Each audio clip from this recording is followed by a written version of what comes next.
Are you going to start the webinar, or do you want? Oh, you started it. Okay.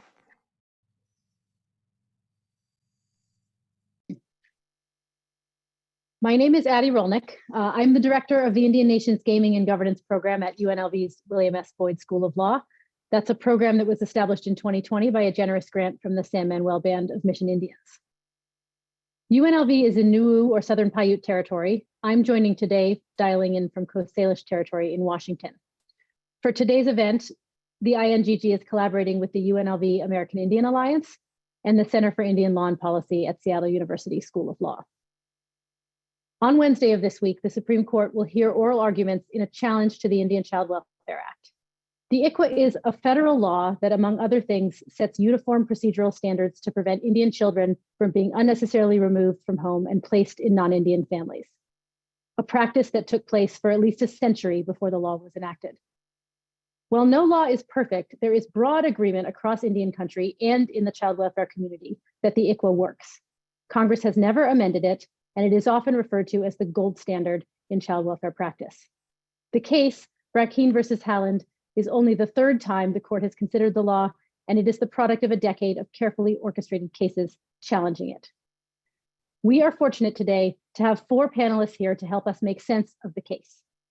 In the order that you will hear from them, they are: first, Professor Bethany Berger is the Wallace Stevens Professor of Law at the University of Connecticut Law School. She is one of the leading federal Indian law scholars in the country, a co-author of Felix S. Cohen's Handbook of Federal Indian Law, and a co-author of one of the leading Indian law casebooks. She's also a former children's rights attorney and a judge for the Southwest Intertribal Court of Appeals. She's published extensively about equal protection-based challenges to Indian laws, including 2 articles, In the Name of the Child, Race, Gender, and Economics in Adoptive Couple versus Baby Girl, and Equal Protection and Reconciling Equal Protection and Federal Indian Law. Professor Berger filed amicus briefs before the court in Brackeen, and I believe in the court's previous ICWA case as well. Second, you'll hear from Dr. Margaret Jacobs, the Charles Mock Professor of History and the Director of the Center for Great Plains Studies at the University of Nebraska, Lincoln. Of settler background, she collaborates with Rosebud Lakota journalist Kevin Aburez on Reconciliation Rising, a multimedia product that showcases Indigenous people and settlers who are working together to create pathways to reconciliation. She's the co-founder and co-director of the Genoa Indian School Digital Reconciliation Project. Margaret has written widely about the US government's century-long policy and practice of Indigenous child removal, including, most notably, A Generation Removed, the fostering and adoption of Indigenous children in the post-war world in 2014. Next, Alyssa Connolly is the tribal attorney for the Stillaguamish tribe in Washington. A graduate of Seattle University School of Law, she has been tribal attorney at Stillaguamish for 3 years and previously worked for the Northwest Intertribal Court System. Finally, Professor Gregory Oblowski is the Marion Rice Kirkwood Professor of Law and a Professor of History at Stanford University. He's an expert in early American legal history, particularly issues of sovereignty, territory, and property in the American West.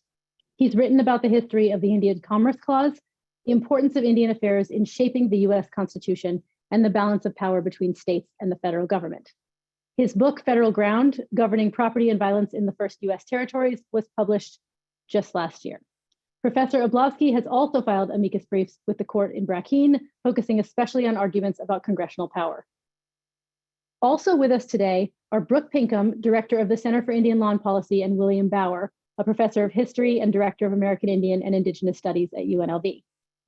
Brooke is a citizen of the Nez Perce tribe. She grew up on the Yakima Reservation, and before taking over at CILP, Brooke was an attorney with the Northwest Justice Project, where she represented parents in ICWA cases. Professor Bauer is a professor of history and a citizen of the Round Valley Reservation in Northern California. He specializes in the history of the American West, particularly California Native history. Collectively, we are 3 historians, 3 law professors, 5 attorneys, by my count. And because this case implicates broadly shared concerns about children and parenting, I think it's important to also say that many of us are parents, not just detached academics, including several who are parents of Native children and some of us who are adoptive parents. So with that, I'd like to pass it over to Brooke Pinkham. Thank you so much, Addie. Am I off mute? Yes. Katiaya, good afternoon, everyone. Thanks again, Addie, and thanks to UNLV School of Law for inviting us to share this program today. And of course, thank you so much to our panelists. As Addie mentioned, I am a citizen of the Nimipu Nation, Nez Perce, and grew up with the Yakama Nation community. And I'm really pleased to have so many folks listening in today on this very important topic. So I, along with some of our students, staff, and faculty, are patching in today from the lands of the Coast Salish in Seattle, Washington. Here at the Center for Indian Law and Policy, we make Indian law a focal point by delivering an array of educational programs, services, and opportunities for law students, tribes, tribal citizens, and attorneys. We endeavor to ensure tribal history, law, and government is an integral part of every student's legal education, and we're committed to developing powerful advocates prepared to serve tribes and tribal communities. We are additionally committed to ensuring preservation of the Indian Child Welfare Act, as we understand its importance to tribes and Native families. Thank you so much.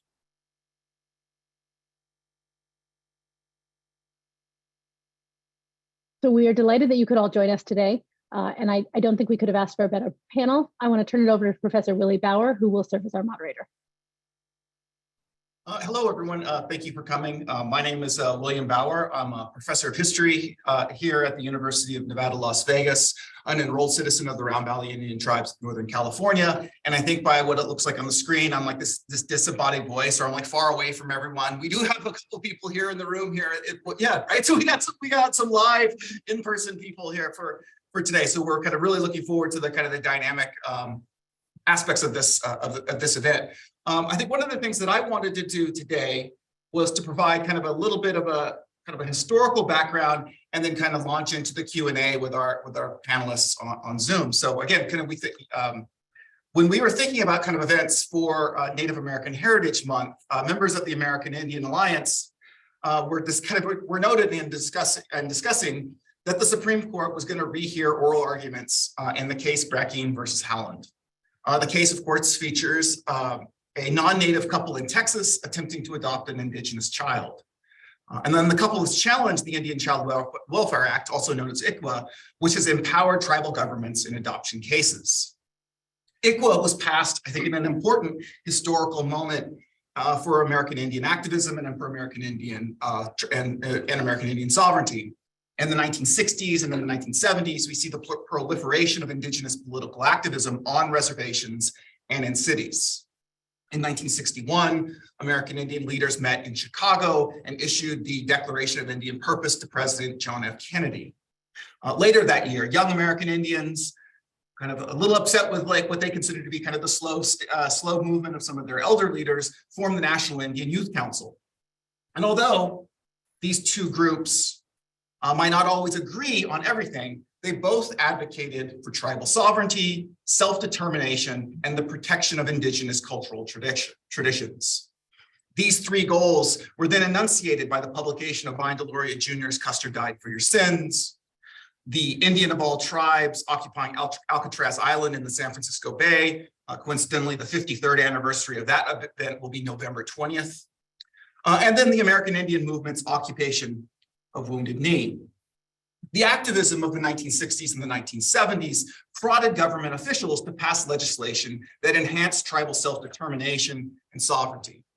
These include the Indian Self-Determination and Education Assistance Act, the American Indian Religious Freedom Act, and of course, the Indian Child Welfare Act. At the same time, though, that Congress was seemingly expanding tribal sovereignty and self-determination through legislation, we have seen the Supreme Court circumscribes sovereignty and self-determination. In 1978, the same year Congress passed ICWA, the Supreme Court held in Oliphant versus Suquamish that tribes did not have criminal jurisdiction over non-tribal members.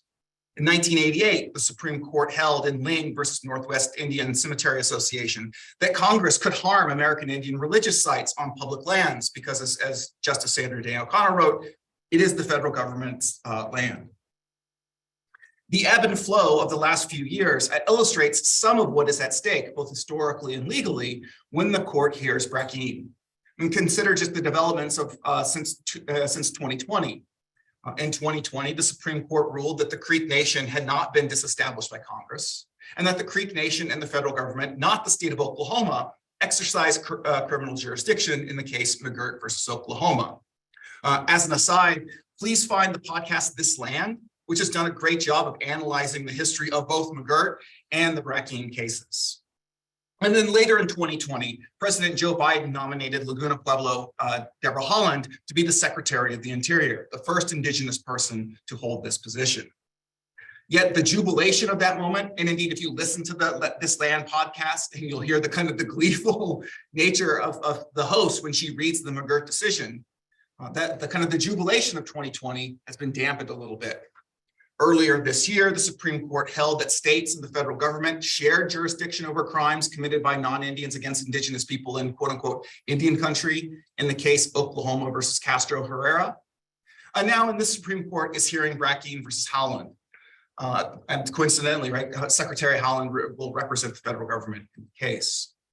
And so I think we're kind of at this kind of difficult, or kind of interesting kind of historical and legal moment in Indian country. And so I look forward to a spirited discussion with our panel.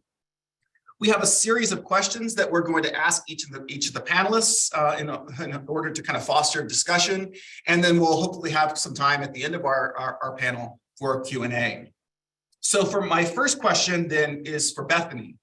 And the question is some adoptive foster parents have expressed concern that ICWA prevents Indian children from being placed in safe homes. Does it? No. In fact, as Addie had said earlier, the leading child welfare organizations in the United States, like the Casey Foundation, the Child Welfare League of America, and so on, say that ICWA is the gold standard for child welfare. What it does is, first, it provides procedural protection to parents if their children may be removed, notice, potential right to counsel, right to a delay before voluntarily giving up about 10 days their children's, their interest in their children. And it provides some substantive protections, saying that active efforts have to be given to keep the family together, that you have to show you really need to remove the child for the child's own interests. Where children are removed, it prefers placements with extended family or within the child's community. And everything, all the research we have shows that that's the thing that's in children's best interests. And there have actually been studies showing that ICWA works for children's interests. So one of the concerns is that by providing procedural protections to parents and by allowing, which I didn't mention, tribes to intervene in the case to speak up for the interests of children, it's going to delay placement, permanent placement. The Government Accounting Office, very neutral body, did a 4-state study and found that's not true. Then some states, ICWA-identified children were actually placed faster. A more recent 3-state study also found that ICWA-identified children, comparing to Native American children from across the country, ICWA-identified children found permanent placements faster, were more likely to be reunified with their parents, and were much more likely to be placed with extended family. And they also found that ICWA-identified children were only half as likely to what they call age out in foster care, to not find a permanent placement until they became adults. As we know, that's terrible for children to age out in foster care, and ICWA helps prevent that from happening. So that's why 26, the leading child welfare organizations across the country, filed a brief on behalf of upholding ICWA in the Brackeen litigation. Oh, and just to downplay Addie's generous review, I signed a brief, I commented on a brief and signed it, but I didn't actually write a brief in this case. I wrote briefs in McGirt and several other cases, but there were so many great attorneys writing briefs in Brackeen that I did not write one. Great, thank you. This question is for Margaret. Why was ICWA necessary when it was passed in 1978? Well, hello, everybody, and thank you for having me. It's really an honor to be here with all of you. And so one common statistic that you will always hear about ICWA is that up to a third of all Indian children were living apart from their families in the late 60s and early 70s before ICWA was passed. And so that is basically why ICWA was passed, because so many Indian communities were losing their children through these practices of child removal and child placement with non-Indian families. But what is the longer history of that? And as Addie mentioned, this is at least 100-year-long history. And it starts really systematically in the late 19th century with the federal government's decision to promote Indian boarding schools as a solution to what they called the Indian problem.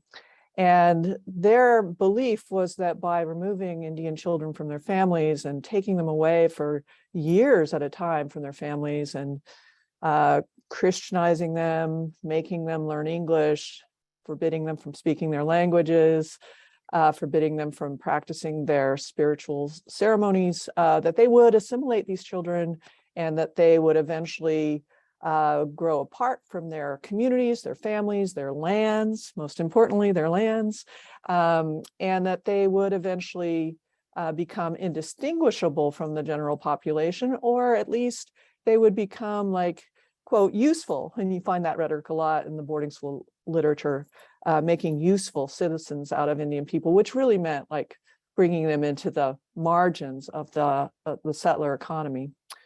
But what's really interesting, I found in my research, is that around World War II, or right after World War II, the federal government decided that boarding schools were a bad thing now. And the reason was, one, they were very costly, and two, they weren't really working to assimilate children. And this was the era post-World War II when the government turned to a policy they called relocation, or urban relocation, and termination, wanting to terminate tribes and wanting to turn over most of their federal responsibilities toward tribes to states. And so this happened in the realm of child welfare as well. So the government wanted to close the schools, or most of them. It didn't for so much for the Alaska Natives and Navajo people, but for a lot of other Indian children, it turned instead to the child welfare system as a means to continue to remove Indigenous children. And it really put the onus now on the states. It really wanted the states to take over this work.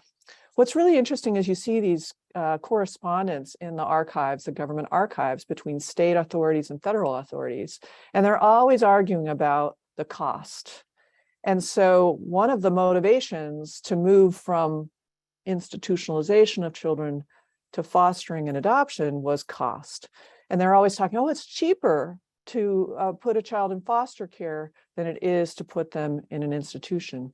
And then the other thing you hear a lot is, oh, it's even cheaper if a child is adopted. Then no state government, no federal government is responsible anymore for their upkeep. And you may wonder, well, why weren't they just trying to reunify these children with their families? You know, they were trying to close down the boarding schools. They had these long lists of students that had been in boarding schools for years. And so some authorities with the Bureau of Indian Affairs were actually trying to move children back into their homes. And they were really doing this with the full intention that that was the best for the child.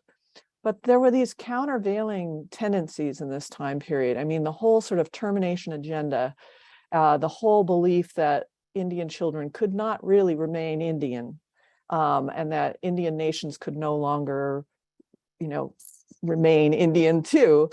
So there were these really strong tendencies to promote fostering and adoption. And some of this is cultural. So I found some really interesting stuff in the 50s and 60s that a lot of white American settlers were really concerned with what they called the plight of Native American people. And they especially this concern that a lot of non-natives had with Native people got really diverted into the idea that the best way to help a Native person or Native family, a community, was to adopt their children out and provide a, quote, good home for their children. So this became really the kind of cultural zeitgeist. And you find these hundreds and hundreds of letters to the federal government in the 50s and 60s saying, how can I adopt an Indian child? I'm really interested in this. And you get some of this from people who are religious, motivated by religion, and that's true today as well. You get some of it that's motivated by very liberal white Americans who are really concerned with racial divides and wanting to bridge these divides, and they see adopting an Indian child as a very concrete thing they can do to be helpful to overcome these racial divides. And then you just get people, for whatever reason, who are interested in bringing children into their home. State social workers became involved in removing huge numbers of Indian children from their families in this era. And this is ironic because if you read social worker manuals from this period, they're all about the efforts that people should put into reunifying families. So they were actually not even following the best practices of social work for their day. And that a lot of the studies that had been done, as well as testimony from family members and trial proceedings, show that authorities were removing children primarily on the basis of neglect, not abuse, and that they defined neglect primarily around material terms. So they reasoned that if a child was sharing a bed with a brother or sister, or if the home only had 2 bedrooms or 1 bedroom, if the household didn't have running water, if children were using an outhouse, if the house had a dirt floor, authorities were removing children from families on these kind of basis, on really the basis of poverty. And they were removing children from families that did not conform to kind of the nuclear family ideals of the time period. So if children were being raised by grandparents or aunts or uncles, which was extremely common, a lot of authorities would then demonize their mothers and fathers and say they had to be removed. And I found really interesting stuff. They were removing children because their mothers were working for pay outside the home. And they reasoned that it was better for children to be placed in non-Indian families where that wasn't the case. So that's a really quick overview of kind of the history behind why so many children were being removed before ICWA. Great, thank you. This question is for Alyssa. What has ICWA meant for tribes, and is it still necessary? Okay, so it'd be an understatement to say that it means a lot to tribes. Complete understatement. Before I get too far into the question, I want to give you a little bit of background on what I do, so you can still provide a little context of where I'm coming from. So for the Stillaguamish tribe, I am the Indian child welfare attorney. So I handle the child welfare cases both in tribal court and out in the state courts as well. And I also handle the business enterprises and gaming. So anyway, ICWA has been incredibly valuable in the tribe's ability to participate in out-of-state courts and transfer jurisdiction of those matters to the tribal court. But anyway, but going back from more of a community perspective, ICWA is incredibly crucial for tribes to be able to protect their most valued resources, which is their children, which does tie into tribal preservation and existence, because because of ICWA, states have to notify the tribe if there's reason to know that this child in this child welfare matter may be Native.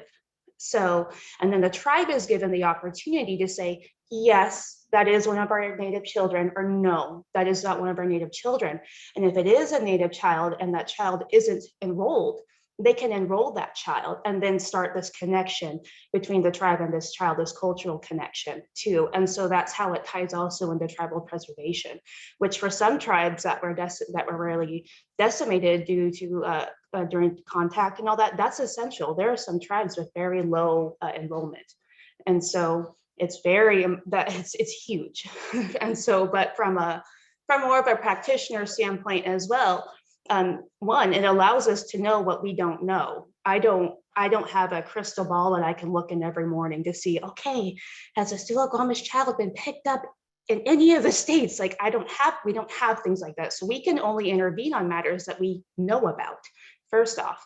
And so this might be getting into a question that I think is for me later on. So sorry about that. But basically, as Bethany already mentioned, it provides procedural protections and substantive protections that as a practitioner, I use every day.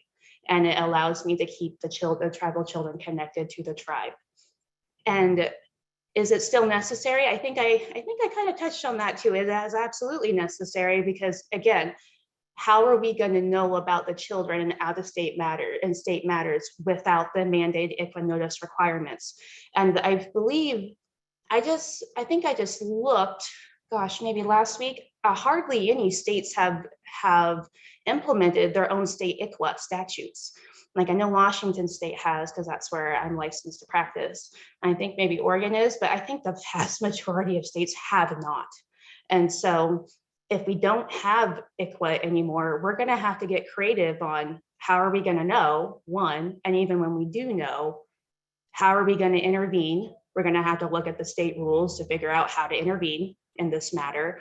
We're going to have to, and even if we can intervene, now I'm worried about pro hac vice.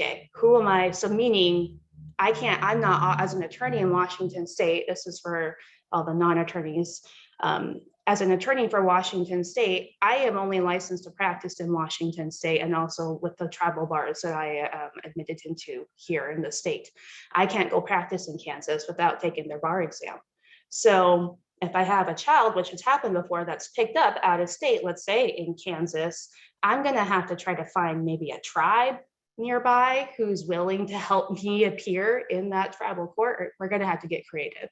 So yes, ICWA is absolutely necessary to connecting for the tribe to be able and be involved in these matters over their children.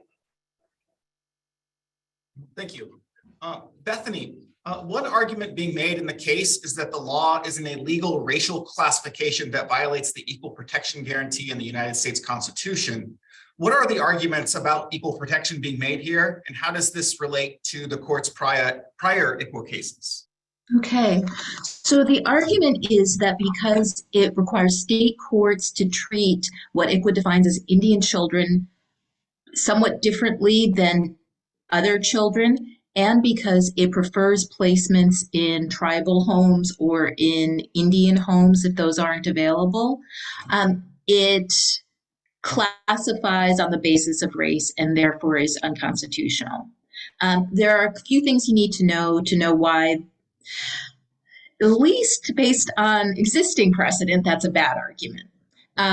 First, the Supreme Court, beginning with a case called Morton v. Mancari in 1974 and reaffirmed in multiple cases after that, held that federal classifications of Indians are okay if they are to fulfill the federal government's unique obligations to Indian people.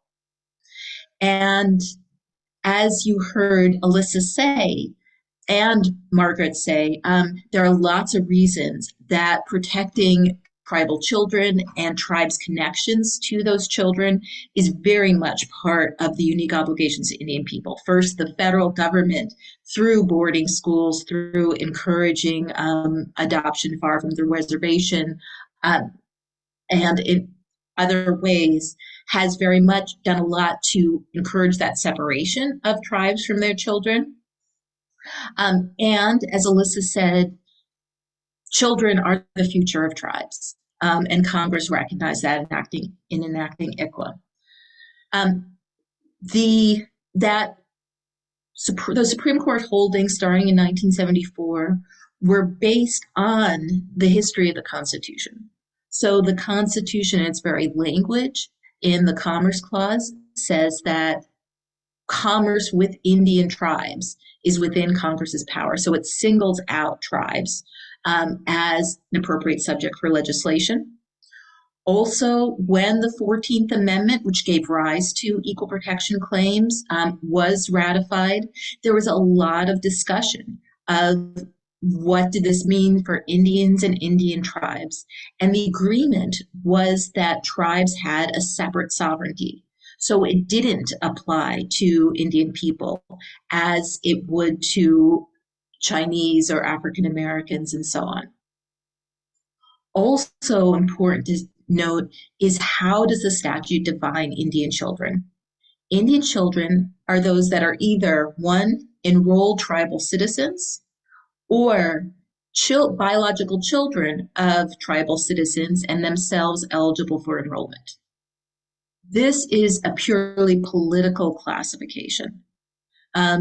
So clearly the enrollment in a tribe is a political connection to a tribe. But the biological child plus eligibility for enrollment is very similar to citizenship classifications across the world. So if you go overseas, if a US citizen goes overseas and has a child there, that child is a US citizen because they are your biological child. So this is how Ted Cruz, who was born in Canada, is a birthright US citizen and could run for president.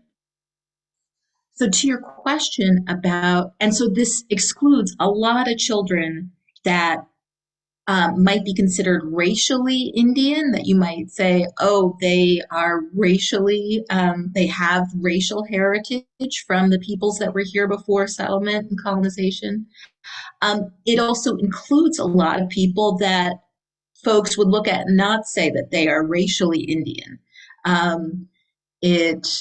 People that people might identify as white, Black, Latina, Asian. So it's not a racial classification. So you also asked about cases before this. It was been before the Supreme Court twice before, once in 1989, a case called Mississippi Band of Choctaw Indians versus Holyfield, and more recently, in 2013, case called Adoptive Couple versus Baby Girl. Both were decided on statutory grounds.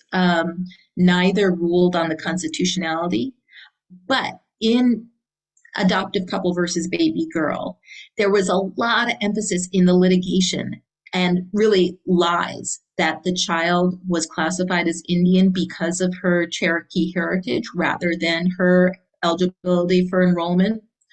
And the Supreme Court majority opinion picked up on that, repeated those lies, and said that if they didn't construe the statute the way it did, it would raise equal protection concerns. And so folks looking to undermine protection for tribes generally, with respect to land and natural resources and gaming and many other things, to undermine federal power with respect to states, and to press an anti-racial conscious legislation agenda, started bringing tons of cases to challenge the constitutionality of ICWA. Many of them, 14 at least, brought by the Libertarian Goldwater Institute alone. One of those cases, many were dismissed on standing grounds, others lost, but one of those cases decided by a radically conservative judge in Texas was the Brackeen case, and that's how we got to the Supreme Court. Thank you for that. Greg, what other arguments are being made in the case? Great. Well, thank you so much for inviting me to talk about this important and I'd say troubling case. So the other arguments are sort of a laundry list, I would say, of conservative attacks on federal authority right now. So there's a lot to unpack there. I'll go through them relatively quickly. I'll spend the most time on the Article 1 question, which is where I've done most of my work and research. So Bethany just alluded to the standing question. There is a question of standing in the case. That is, do the plaintiffs in the state actually have an injury that allows them to bring the dispute before the court at all? This wasn't a big issue. The Fifth Circuit found that they did in fact have standing, but it is being re-raised upon appeal to the Supreme Court. So it could be that the court will go down that route, although I think it's a little unlikely. The other argument is, or another argument is that Congress actually doesn't even have the authority to enact the Indian Child Welfare Act. So this is under Article 1 of the US Constitution. So for those of you who are lawyers, this is going to be familiar. But for those of you who are not, there is this longstanding principle that the federal government is a government of limited and enumerated powers. That the text of the US Constitution enumerates what exactly the authorities of the new federal government were going to be. So the argument that's being raised is actually this exceeds the power that was delegated to Congress under the US Constitution. And this is actually identical, for instance, to the argument that was made to challenge Obamacare, if you remember that challenge from back in 2012 or so. Basically, particularly focuses on the Indian Commerce Clause. So the Constitution contains this clause that gives Congress the power to regulate commerce with the Indian tribes. And the argument that has been raised, and actually that Justice Thomas raised in his concurrence in Adoptive Couple, is that, well, this is not commerce. Commerce at the time of the Constitution's adoption was meant only trade. And so that narrow scope for the Commerce Clause does not include statutes that regulate state child welfare proceedings.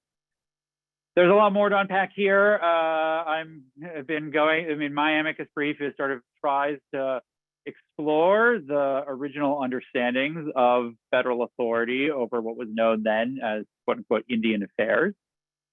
One of the challenges is that there is, of course, a lot of precedent saying that the federal government has plenary power in this area. Plenary power is a term that gets thrown around a lot, but not always entirely clear what exactly it means. One of the challenges in particular here, so there are a couple things. First of all, the federal government has long used its broad authority in this area of law to enact the kind of laws that Margaret was talking about earlier, right? That federal authority has long been used to the detriment of Native people. And there is an irony that now that the federal government has started to use this authority to enact statutes that are more protective of tribes, only now are we seeing these full-throated challenges to the enumerated powers. But the other challenge that I think this raises is we have to separate out federal power over the internal affairs of tribes, which I think many people have argued, and there's some foundation that it doesn't have a particularly good basis in the language and text of the Constitution, from the question that ICWA presents, which is, in terms of relationships between Native peoples and the United States, which sovereign, and in particular the federal government or the state government, which sovereign has the primary authority to regulate that relationship? And my position in the brief was that the historical evidence is very strong that at the time of the drafting and adoption of the US Constitution, the understanding was that the federal government had primary authority, resting not just on the Indian Commerce Clause, but on a whole host of other interrelated provisions that were thought to give the federal government the principal and broad authority to regulate this relationship. But very contested question, and we're going to see what Justice Thomas does and what the other justices do with this originalist fight that we've been having that's been going on. Two more challenges. One is known as anti-commandeering. It's a little wonky, but basically there is a structural principle that the federal government cannot commandeer or tell state officials what to do. So the classic case on this is Prince from back in the 90s, in which basically Congress tried to make local law enforcement help enforce a gun background check, and the Supreme Court said no, that forces state officials to become sort of federal officials, and you can't do that constitutionally. So part of the challenge here is that it's very clear that the federal government can tell state courts to enforce federal law. In fact, that's right there in the Constitution. And a lot of what ICWA does is actually tell state courts what to do in child placement proceedings. But in the Fifth Circuit below, pointed out that actually there are some provisions that they argue target state officials, record-keeping provisions, active efforts that actually state child welfare agencies have to do.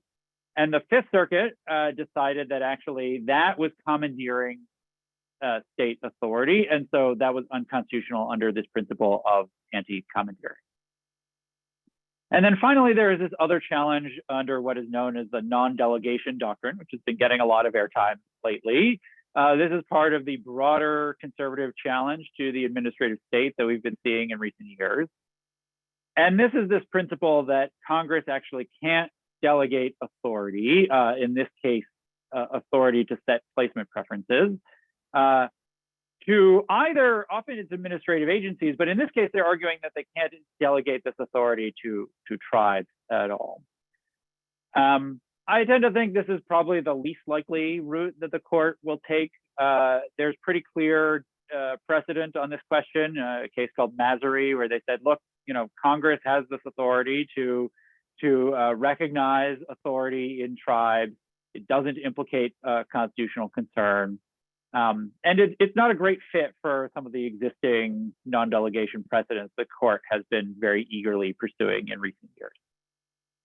So those are the main issues. There's also an issue of arbitrary and capricious adoption of the regulations under by the BIA, the ICWA regulations. I mean, this is really a kitchen sink challenge to the statute. So there's a lot more in there, but I think those are the main areas. And I think besides the equal protection challenge, those I think are the grounds that we are most likely to see the court rule on. So we'll see how things pan out. Great. Thank you. Alyssa, how would a decision narrowing or striking down the law affect tribes? It would be devastating. And again, that's another understatement. So I'll try to focus. So I'll get to the procedural and substantive protections that I use the most in my practice. But before we get on there, I think it's especially going to be devastating for tribes to participate in state court matters involving their children in those states that have not enacted their own ICWA. Like I previously mentioned, the vast majority of states have not. And then unfortunately, in my practice, what I've discovered is the unfortunate reality that there are states that are tribe friendly and some that are not. And so even with ICWA, it's been, it obviously we can go in there because we have this federal statute, we go in there, we assert our right. But even with ICWA, some states are really hesitant, to accommodate us, even though we have a clear right. For example, one of the biggest obstacles that I've had in some states is they try to say that even though under ICWA, a tribal representative can go represent the tribe, they'll say, well, that doesn't include attorneys. And so then they'll try to force us to go the pro hac vice route anyway. And so a lot of states still have been accommodating to where we've gone. But anyway, what's going to happen though is it's going to become extremely difficult to participate in cases, and in some cases maybe not even possible due to the procedural hurdles that I mentioned, and I'll go through them again real quickly here. And then the result of that is we're going to have children that are displaced, or whereas they could have had the opportunity to connect with their tribe. And so going through the procedural hurdles from a practitioner standpoint, again, number one, I don't know what I don't know. The tribe doesn't know what it doesn't know. So we don't have a state court being required to ask whether there's reason to know that this is a Native child, and then subsequently order that state social worker to notify the tribe. So we won't, so no one's notifying us now. And so we're going to have to get together and figure out how are we going to get notified? Like, I guess just educate Native people, contact your child welfare department, if one of your family members gets picked up. So that's hurdle number one. So, and then suppose we do somehow get noticed though, then again, it's, well, under ICWA, we had a right to intervene under ICWA. So now we're going to have to look. Oh, back up. Well, yeah, this is for a case where there's no state ICWA, by the way, because if there is a state ICWA, we'll have to look through and read that and see how different it is, from the federal ICWA. But anyway, so assuming this is a state that has not enacted ICWA, the second hurdle will be now we need to find a way to tell the court we have a right to be here. And so maybe that's looking through the civil rules and seeing what kind of intervention rules they have, and then even within, I I'm worried that even if we can intervene, it'll be for, like, let's say, a limited purpose, depending on the state, so how can what is our participation really going to look like? What is the court going to allow us to do? And then too, we have the pro hac vice issue, where I'm going to have to find somebody to assist me, or technically supervise me when I go to that court, is what that means. Another attorney at a nearby tribe, maybe, is what we'd have to do. That's what, fortunately, we've been able to do that when we've run into those cases with the states that they have they think that even though ICWA allows a tribal representative, that doesn't include attorneys. So we've had to do that before already anyway. Yeah. Okay, so let's say we get past all of those procedural hurdles, and we're here, and we're fortunate enough where we have intervention status, and we have full intervention status.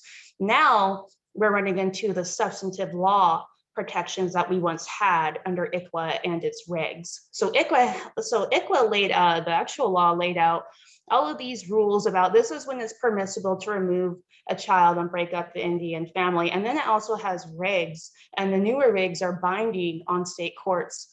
And so one of the protections that I use the most often is active efforts. And what that means is the active efforts are defined now in the newest regs as affirmative, timely effort. So the state has to prove that it provided efforts to keep the Indian family together, and that those efforts failed. So they have to prove both of those things. And it's a way for us as tribes to come in and make sure that we're holding the states to a standard here, because what happened that Margaret touched on before, Native children were being removed because they had a dirt floor, which may be acceptable in that culture. Or they would say Native children were abandoned because maybe the mother left the child with the grandmother for a week or two, which is actually in a lot of tribes completely acceptable. It's a culture. In fact, in some tribes, I think it's a tribe on the East Coast. I only know this because my friend is tribal over there. It's acceptable for the mother and the uncle, the mother's brother, to raise the child instead of the father. And so we just have different cultural, we're in there and we're able to participate and say, no, this child has not been abandoned. It's completely acceptable for a child to be with the grandma. That is in line with this particular tribe's cultural standards. Another one too is I think I just mentioned it, the socioeconomic status. Under the regs, it is not a permissible reason to either not place a child or with a certain relative because of that relative socioeconomic status, so meaning poverty, or remove a child only because that child's family is made poor, I guess you could say, which is something that did regularly happen before ICWA. And so those are definitely, those regs and ICWA are major tools, in the tribe that I represent, in their toolkit, to make sure that their children the Indian family is staying together. And so without ICWA, that's going to be a lot harder to do. We're going to have to play by the state's rules and what they think is acceptable. Greg, how might a decision striking down the law on any of these grounds affect other laws concerning Indian nations? It's complicated and depends a lot on which direction the court goes. It can be, let's just say, it could go from bad to terrible. So if it strikes it down on the anti-commandeering grounds, I think that's the least concerning for tribes, although it would, I think, cause some serious problems for how ICWA would function, and for some of the reasons that Alyssa just talked about, right? So, perhaps the active efforts provision might be invalidated because it is thought to commandeer states. And so a lot will also depend. Would they then sever those provisions? There's a question, when you strike down a federal statute, do you strike down only parts of it, or do you strike down the entire statute? So it could be, although I hope not, that they would then use the commandeering provisions as a justification to strike down all of ICWA. But I think that would be the consequences of anti-commandeering would be primarily focused on ICWA itself. It's when we get into these other grounds of decision that I think you start to see broader effects on much of Indian law, and particularly the protections for tribal sovereignty. So if the court strikes it down on non-delegation doctrines, all of a sudden then the principle suggests, well, when Congress recognizes authority in a tribe, that is actually an impermissible delegation of congressional authority. And so then you have to come up with some complicated standard of when is it permissible for authority to be delegated to tribes, and are things that have long been recognized as actually an acknowledgement and recognition of inherent tribal sovereignty, are those actually then delegations? Would they then be constitutionally permissible? That would be very thorny and cause a lot of problems for various important federal statutes that have been enacted lately. The VAWA jurisdictional expansion, I think, would be one really important provision that questions would be raised about. But it gets worse, I think, still, if you then turn to either the Article 1 or the racial classification question.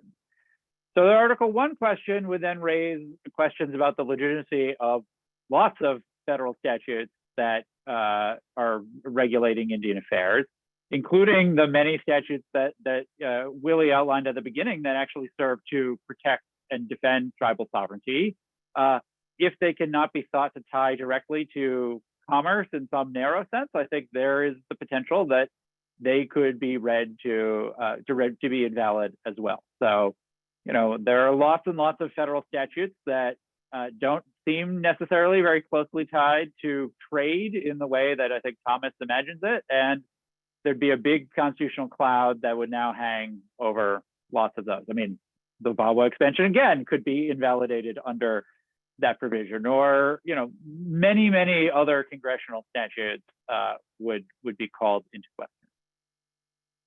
But probably still fewer than would be called into question if the court were to invalidate ICWA on equal protection grounds, because equal protection would then suggest, depending on how they write the decision, that every instance of the term Indian in federal law, and for that matter, potentially in state law, could be considered a racial classification and then subject to strict scrutiny. And as we have been reminded recently, right, when the court applies strict scrutiny, rarely do those statutes pass muster. So I think hundreds, maybe even thousands instances of the word Indian in those laws would then be subject to challenge under such a decision. So it could be, could affect gaming, it could affect criminal jurisdiction, it could affect, educational preferences, it could effectively overturn Morton and affect employment preferences. I mean, the sweep of such a decision could be extremely broad. Now, that doesn't mean it has to be, right? I mean, all of these are sort of describing the worst case scenario, and maybe the court will try to concoct some limiting principle. We've seen the court sort of do that recently, where they say, well, we're only applying this one area, even when it's not particularly intellectually consistent or coherent, they will nonetheless try to craft some limiting principle. But nonetheless, I think the broad sweep of such a decision, depending on how it's written, could have really dramatic effects for much of the existing framework that governs the relationship between tribes and the federal government. Thank you. So our last question is for Margaret. The challengers argue that Indian children are better served by being placed in the best homes. So what lessons can we draw from history about this argument? Well, that's a really interesting assertion that the challengers make. I think it's based on at least two assumptions. And I think the first assumption, and it's very kind of implicit and based on unspoken stereotypes, is that any white family was and is still better than any Indian family for a child. That's an assumption I think they make. And in the 1950s and 60s, government authorities used to talk about this. For example, the head of the Indian Adoption Project, his name was Arnold Lislow. He wrote all these articles in the 60s about the so-called forgotten Indian child. And this implication was that Indian families weren't properly raising their children were neglected, and they needed saving by white families. And I always think about this photograph he included with one of his articles. It had this adorable little Indian boy in a diaper running on the beach, and it had the caption under it, "Dead end or a chance."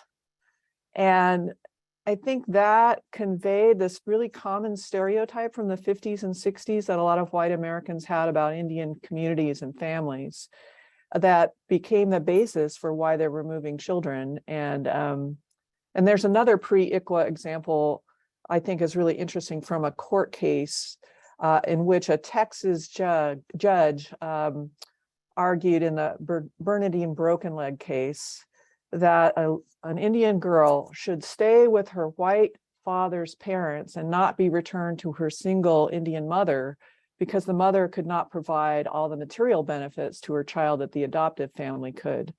So there was this concern, this assumption that material benefits are the primary reason why an Indian child should be removed from its parents. So there's a lot of problems with this assumption. One is, and a lot of adoptees themselves have made this argument, that authorities did not make sure that once they placed an Indian child in an adoptive home, a non-Indian home, that everything was going okay and that the child was being properly cared for.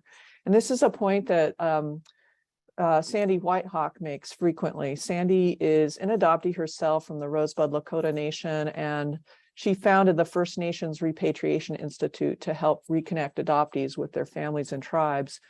And she reports that in her own adoptive family, there was verbal, emotional, physical, and sexual abuse against her, and that other adoptees have said this as well. So we should never operate under the assumption that just because a home is a non-native home, that it's a better home for a native child. And then I think the other assumption that comes through in these kinds of assertions is that a child's cultural heritage is not really that important. Those who opposed ICWA in the 1970s and those who oppose it today tend to minimize this consideration, and they even argue that it's easy for non-Indian families to help children connect with their families. All they have to do is read books to them about Indians and watch TV shows and things like that, and documentaries. But of course, tribal leaders, and like what Alyssa has said, tribal leaders who've testified in the 3 congressional hearings they had in the 70s all noted that a primary part of a child's best interest, whatever background they come from, is knowing their own heritage and being connected with their community and their, in this case, their tribal nation and their family, their biological family. And social workers today totally agree with this assessment. And a lot of Indian adoptees who were adopted in the pre-ICWA days have spent decades of their lives trying to relocate and reconnect with their tribal nations and families, and report that this is like of key importance to them. It's not something that's minimal or secondary to other aspects of their existence. So I think that we see some of the echoes today of some of what we heard back in the past about justifications for removing children and making all these assumptions about non-native homes versus native homes. Thank you. Thank you to all of our panelists for this discussion. I thought I would kind of open it up if anyone had anything they wanted to kind of follow up on or add to the points to the responses today. Yeah, Bethany. Yeah, I just want to add about the need for ICWA. I mean, I think Margaret and Alyssa really effectively talked about the history that led to ICWA, but there's a new set of forces that's trying to bring Indian children from families. So since ICWA, it's become more acceptable to be a single mother, and a lot of upper middle class women are waiting longer to have children.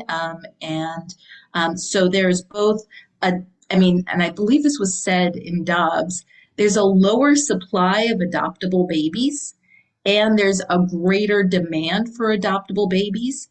And actually there's a lot of there's an adoption industry trying to make money off of that demand. And so today, a lot of Indian children are caught up in that. And I think Margaret mentioned there is, I think, even an increased push from some religions that it's a duty as a family to adopt children in need. And so some of that is going on, and I think some of that is going on with the parents in the adoptive parents in the ICWA case. So just to add that. Thank you. Anyone else?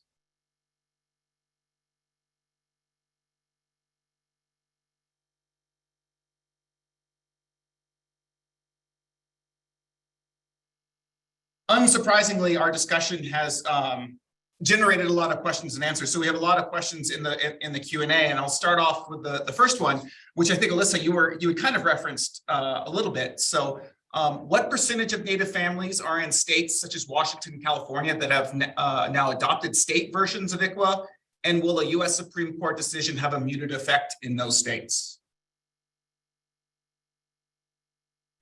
Oh, I can't speak to, I'm not sure what the percentage of Native families are in states. There's tribes all over the country, and I think it's very limited. Like, I think the last time I checked, only 5 states have adopted their own ICWAs. It could be more by now, though.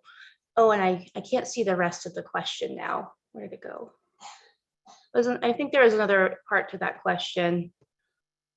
Do you guys see it still? If you press Q&A, you can see it.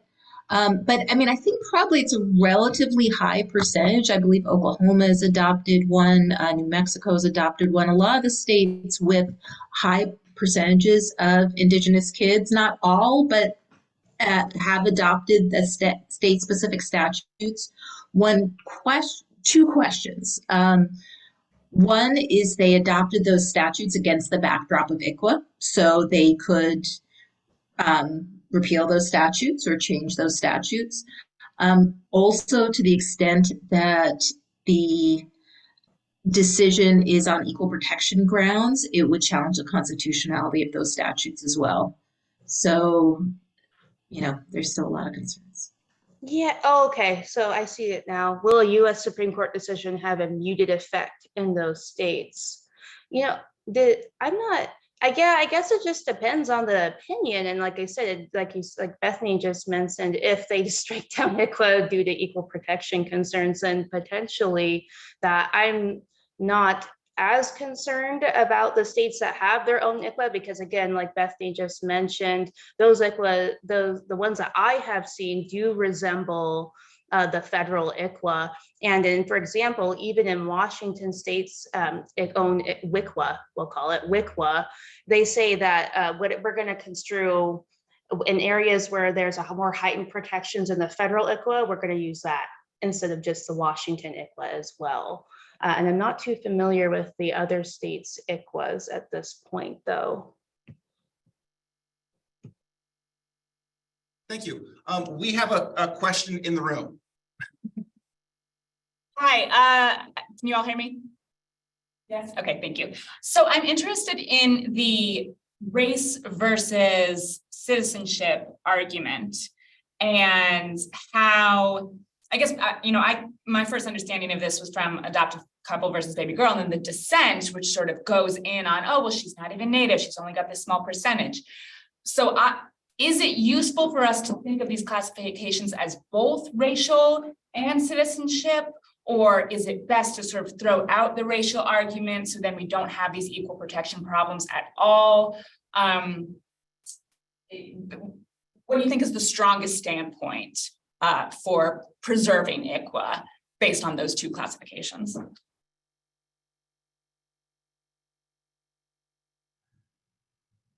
Well, I've already spoken to this, and I know that Addie's written about this and Greg has as well. So I want to turn the question over to them.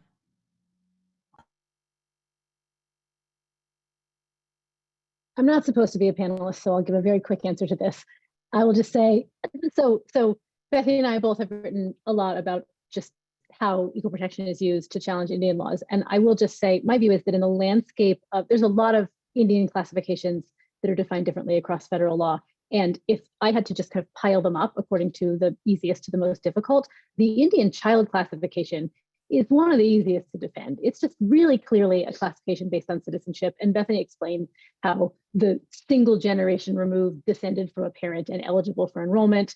And Alyssa explained why that matters, because babies can't establish their own paperwork for enrollment. And so often if a kid has no connection, that paperwork has to be filed. So we're talking about people who are citizens and then people who just haven't done their paperwork yet, but are eligible to become citizens. So a lot of the question around Indian classifications is often kind of, is this a citizenship classification or is it not? This is just, to me, one of the easiest ones to defend on those grounds. I think it's a little harder to talk about the adoption placement preferences because of one of them is with people from that tribe and another is with families who are Indians but not from that tribe. And there's, again, a lot of classifications across federal law that that are similar to that. So Indian is not always defined by citizenship in that tribe. The most notable one, I think, is in terms of criminal jurisdiction. Tribes have criminal jurisdiction over Indians who are not citizens of that tribe. And that's very clear, and it's implemented all over. And it's also part of federal criminal jurisdiction rules. So that's can be more difficult to talk about because it's not clearly based on citizenship in that tribe. But in my view, it's also, there are a number of reasons why we might have that classification. So citizenship is a kind of a narrow ground for some of the reasons that people have talked about in terms of thinking about who is affiliated with the tribe. Think about it in terms of tribal affiliation. We can think about people who have ties to the tribe that isn't necessarily reflected in citizenship rules. And that might be an easier way to understand it. And in the context of, we don't talk about the adoption placement preferences, but in the context of thinking about placement with Indian families, it's completely understandable to assume that if the question is making sure that children's ties to their tribal community are preserved and nurtured throughout their lives in a way that isn't reducible to, we sent them to Pan-Indian culture camp, it's completely understandable to assume that other families who have ties to tribes would understand how that worked. And so when I talk about this, I just like to say I'm a non-native parent of native children. So if my children were taken away from me, they would go probably to Santa Clara's tribal court. They would be subject to these preferences, and it makes sense to me why they would be there. Greg? Well, I don't know that I have too much more to add to what Addie just said. I think if the ICWA classification is unconstitutional, I find it very hard to see how, say, the classification for criminal jurisdiction is constitutional, right? The Rogers some Indian blood test, as the archaic language would seem to suggest, is a very clear holdover to an era of much more explicit racial classification.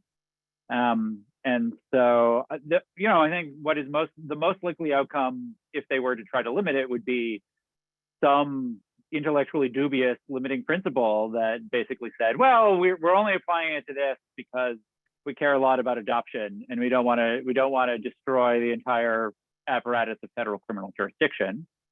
And I don't think there's a lot of intellectual integrity to such a ruling, but I could see them making such a ruling just to try to forestall future challenges. It is noteworthy and striking that ICWA has been the focus of so much of this litigation and attention for some of the reasons that Bethany has written so eloquently about, right? I think it has been such an interesting and depressing lightning rod for the kind of conservative critique. And so, again, I don't think there's a principled basis, but we've seen in these prior, in Dobbs and other decisions, they will sort of adopt arbitrary lines. And so I could see them doing that in this case, even though for the reasons that I think Addie and Bethany have brilliantly articulated, I don't think it's very easy to draw a clear limiting principle. I think if you're going to overturn ICWA, or you're effectively overturning Morton versus Nankar.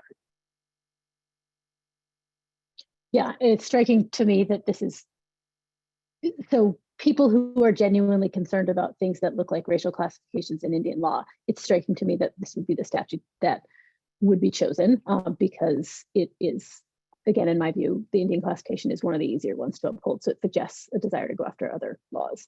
I want to pull a question from the chat that's sort of a follow-up to that. So one of the most commonly asserted arguments from opponents is that the implementation is racially discriminatory.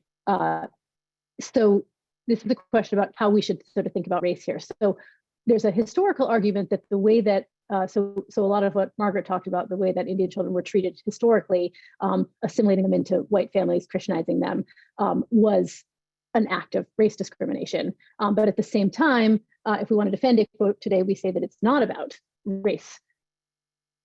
So the question is sort of how do we effectively reconcile those two arguments? Is ICWA necessary because Indian children were treated in a racist way? And if so, how do we reconcile that with the idea that it's not a racial law today?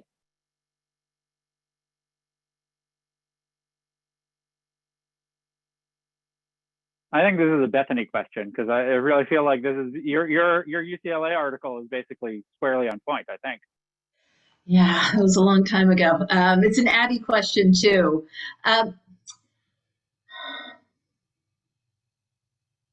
So first, actions to address racism are not necessarily themselves racist, simply because the conditions that the law addresses came from racism doesn't mean that they're racist. So this, the example I give with my students is, let's say that we are providing compensation to Japanese internees and their descendants. That is, and it's addressing racism. And because the targets of that action were targeted because of their race, the group that's going to be benefited by that has racial links. But that doesn't mean it's racist to provide redress for our own racism. And some of my work also talks about the fact that this very move to say that tribes are racial and not governmental is a very old move trying to undermine tribal sovereignty, to say that these people that were governments before settlers got here, that made treaties with the United States as governments, that had their communities destroyed in part to end their governmental status. That itself is a racist move. So measures to recognize those political connections, those are the opposite of racism. And in fact, that was recognized when the 14th Amendment was ratified. And I'd like to add a little bit more onto that too. I think that what we have a different situation. What we have here is tribes are sovereign nations that pre-exist the United States. And then it's exactly what Bethany said is it's also, I don't know if we could, I think it's fair to also characterize the attacks against tribes as politically motivated and due to tribal members and their political affiliations and trying to exterminate tribes. So back in that era too. I think that's how I would answer that question. As moderator, I think I might use moderator privilege and ask a question, a historical question. Margaret, I was struck by your discussion about how kind of indigenous families have been kind of pathologized, right, as being kind of unable to care for their children. And it actually struck me as a kind of a similar historic argument that was lobbied against kind of Indian territory in general, and then Indian country in general, right, that it's also a lawless place. So, I mean, I wonder, if you can kind of talk a little bit about kind of the history of those kinds of arguments of kind of seeing indigenous people as being kind of that of savage or kind of inferior, and how those kind of ideas kind of shape these statements. I would tie that to the discussion about race versus political classification, because it is true that settlers have seen Indian people as a whole as a race, but that doesn't mean Indian people see themselves as part of a race. And so what's I mean, what's very striking to me when I read testimony, for example, from the 1970s, from the congressional hearings, is that nobody's getting up and saying, oh, I'm from the Yakima Nation and I want to make sure that my children identify as Indian. No, they want them to identify and be part of the Yakima Nation. It's so it's so important to feel that the continuity, the perseverance, the resilience of particular Native nations. So it may be that the American settler state and American settlers in general are treating Indian people as a race, but that's not what Indian people themselves think of themselves. And in the history leading to the Indian Child Welfare Act, one of the people I interviewed was an attorney named Bert Hirsch. And Bert was working for the Association on American Indian Affairs. And he's the person, as an intern, who did this massive survey of all these child welfare agencies in all 50 states. And he's the person who did the sort of data crunching to find that up to 35% of all Indian children were being removed from their families. And Bert also was really involved in drafting the Indian Child Welfare Act. And he told me that he based it entirely on his defense of Indian families. I mean, I think he defended 50 to 70 different Indian families who had lost their children and were trying to regain them, including that case I mentioned, the Bernadette broken leg case. But anyway, he told me that it was all based on his casework. And that question, I mean, he told me that it would have been possible for them to just say, any child who has indigenous Indian background is eligible for ICWA. But they were very deliberate about how they chose to define an Indian child as an enrolled citizen of a nation or eligible for enrollment. So I think those questions were paramount for the drafters of ICWA, that they really, they wanted to be sure that the statute embodied what Indian people themselves wanted, and that this was a political designation, not a racial designation. So I don't know if I actually answered your question, Willie, but that was where my mind was going at the time. So Perfect. Thank you. Thank you. Can I consolidate a few questions from the chat into one question in the interest of time? So I'm going to sort of paraphrase several questions, but there's a lot of questions about potential arguments that could be used either in this case or others, and what it might mean sort of for good or bad to use them. So one question is about the Commerce Clause. The Indian Commerce Clause is often the source of authority that we rely on for saying that Congress can do things with respect to Indians. And so the question is generally about why, and Greg has written about other sources of authority and why are attorneys not using those more, or are they? And is there a reason to think that those other sources might be harmful? There was also a question about plenary power. So if plenary power is a source of authority, is that something, what does that mean? That's something that has been used in a negative context in some ways. And then a question about arguments about the federal trust responsibility. So how is it possible in this case to defend the law, and how might that work? So those are broad questions about different legal arguments. And I'll just kind of open that up. Maybe I'll start with Greg and see if anyone else wants to add. Yeah, I mean, I think what's tricky about this is we're fighting on sort of the terrain that the current originalist court has created, and it's very focused on particular clauses. And so I think the challenge with, for instance, the trust responsibility is that nowhere in the Constitution is there language that explicitly says, oh, here's the federal trust responsibility. That didn't preclude the court from doing that in the past, but I think that's a difficult argument to make before this heavily textualist court right now. You know, what I tried to do in the article is say, look, like the Indian Commerce Clause was part of this broader bundle of authorities, and all of these authorities were thought to be relevant, and they were thought to give broad authority over this area of governance to the federal government. The challenge that I have repeatedly confronted, and the reason why I think the Indian Commerce Clause still looms particularly large, is that those authorities are being argued, well, those authorities might have been relevant at the time of the founding, but they are no longer relevant, right? So once upon a time, we had treaties with Native nations, but we stopped entering treaties in 1871. Sure, there's still some treaties floating around that can be enforced perhaps through this treaty power, but those are going to be read very narrowly. Similarly, right, like the law of nations, well, that's no longer relevant because tribal members are now citizens of the United States. So we can no longer think about them in the sort of law of nations vein that was originally done. And on, right? Like the war powers, you can point to each provision and they can argue why, well, that provision is no longer relevant. So, I think the problem, I think this is a weird move because it's sort of weirdly anti-originalist, right? Like if you're an originalist, you care about what the thought was at the founding, and you don't say, oh, well, but things have changed since then. Well, if things have changed, then why are we not reevaluating what commerce means in the 21st century? I do think there is still more to be said about commerce, right? I mean, one of the things that struck me in the course of writing the amicus brief was just how important, which I already knew but was reinforced, was just how important this idea of intercourse was, right? Like intercourse is this broader relationship between the federal government and Native peoples, and the way that commerce was thought to codify that authority, right? So I do think there is some justification there in the idea of intercourse.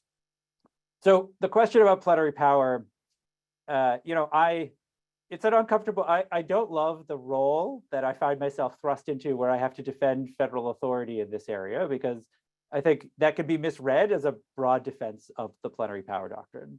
And that is not, of course, what I intend at all. My argument is limited, as I noted earlier, to the idea of relations between Native nations and the United States, and which sovereign gets to control those. I do, however, think that this is a very unlikely case to curtail the plenary power doctrine in any way that's going to be meaningfully helpful to tribes. Because I think any power, particularly given the federalism posture of this case, any power that is divested from the federal government will flow not to tribes, but will be interpreted to flow to states, just like what we saw with Castro Huerta. And so I think the zero-sum contest here is between federal and state power. The idea that tribal sovereignty, maybe if it's not federal, then maybe it's tribal. That doesn't seem to seriously enter into the minds of the critics of ICWA.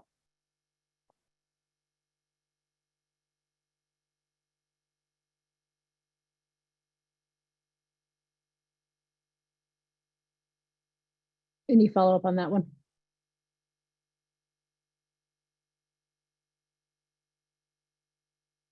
I will say briefly, it is a little surreal being the originalist translator. Like it is, I have to spend a lot of time grappling with these arguments and thinking about, how to frame this historical evidence in a way that is pitched within the confines of the originalism argumentation, and it's an interesting experience.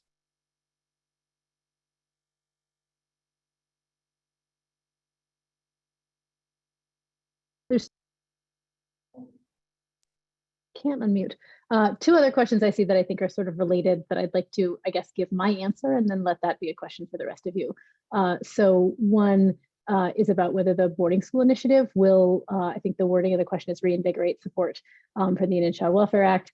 And then further down, there's a question about litigation being brought by Gibson Dunn to attack federal Indian law. And why do I think these two questions are related? So I think that boarding schools and the horrible things that happen at boarding schools have been in the news more, and people who don't study this and who aren't aware, and people who aren't familiar in their own families with the history of taking kids might know more about what happened. And so it makes sense to imagine that that would reinvigorate support for the Indian Child Welfare Act. The problem is, I'm not sure that there's not support for the Indian Child Welfare Act. So as far as I can tell, these lawsuits are the product of a handful of pissed off potential adoptive and foster parents who want their kids faster, and who want to not have their access to their kids challenged, and a bunch of a small section of conservative identified think tanks and litigators.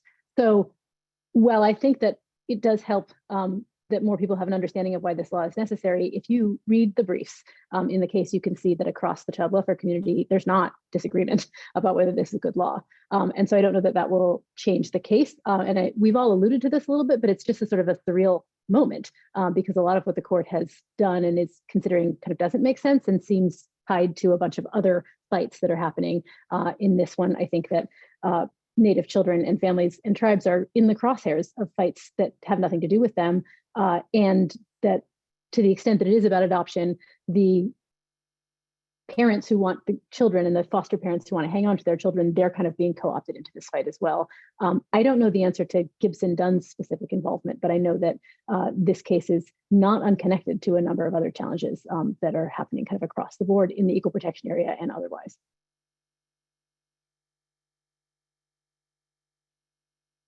I could add a little bit on the boarding school issue. So the organization that has really been pushing for a Truth and Reconciliation Commission and for Deb Haaland's initiative with the boarding schools is the National Native American Boarding School Healing Coalition based out of Minneapolis, and which was founded originally through the Native American Rights Fund. And so they are making really interesting connections between the Indian boarding schools and the child welfare system, and the way in which I think they really portray it as a continuum. And I think that's an accurate view of Indigenous child removal over a century, and that it started with the boarding schools, but it has continued with the removal of children into the child foster care and adoption system. And so they have a number of studies that they're doing there that not only are they focused on the boarding schools, but they have a study that they're doing that shows the connection between children who attended the schools and their later lives as parents, and how that has affected their family lives, which I think is really important. So I know that NABS, as they go by, is really wants to bring attention to Indian child removal just generally, and that they are making those connections between the boarding schools and what happened after World War II with these massive foster care and adoption of Native children. I don't know other litigation by Gibson Dunn either, and I just Willie gave a shout out to This Land, but This Land really goes into that somewhat more. One interesting fact about the connections that have nothing to do with children is that the arguments made in Adoptive Couple versus Baby Girl, that this was treating children unequally because of their race, were really came from Samuel Clement, who represented the guardian ad litem in this case, who is a famous and very talented Supreme Court litigator. He made those arguments a few years before Adoptive Couple versus Baby Girl to attack Indian gaming in Massachusetts. So the current attacks, oh, sorry, Paul Clement. Yeah, who is Sam Clement? Why do I keep doing that? Greg sent me a chat. But there's a much longer game going on here. And children are just the face of it. And it's dangerous to talk about, I guess I will say. So when I first started writing about equal protection-based attacks, one of my earlier articles is cited in the case that's attacking gaming to support the argument that Paul Clement made that it's a racial classification. So this question that was asked in the chat about how do we kind of acknowledge that something terrible is going on here historically, there is a way in which if you acknowledge it, that can be pulled out of context and used in these challenges. And again, it's part of a longer campaign to dismantle not just protections for tribes, but also protections for other groups. Well, that almost as a conclusion, it reminds me of Margaret's book, White Mother to a Dark Race, where you connect child removal in the United States and in Australia to land. Right. If we're talking about the longest game in American Indian history, that's the longest. I would really like to thank our panelists for this wonderful presentation today. I'd like to thank everyone who's kind of stuck around for the entire presentation. And so, yeah, thank you all for a wonderful event. Thank you so much.